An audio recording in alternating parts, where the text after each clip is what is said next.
खुलुमबाय समा जेब्लाबो खारबाय थायो बियो थाबथानो रोङा नाथाय सुबुं समाजा बे समखौ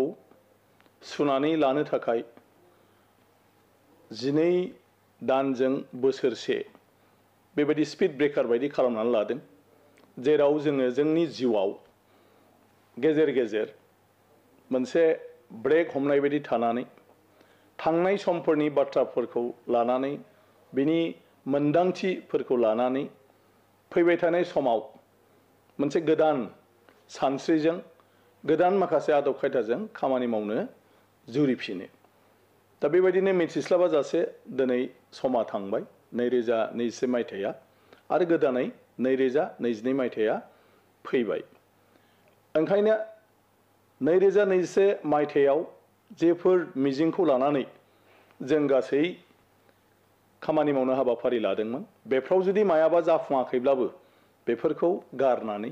जों मोनसे गोदान मिजिं आरो गोदान सानस्रिजों 2022 मायथाइयाव जों मोनसे मोजां सिमां सुजुनानै जाहाथे बयबो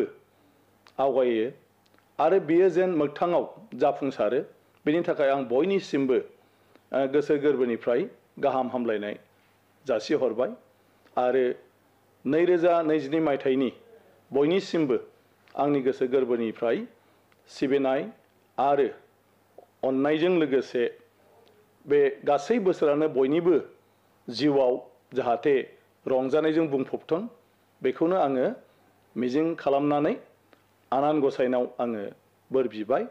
आरो बयनिसिमबो गाहाम हामलायनायखौ फिन बावहरबावबाय गोजोन्थों।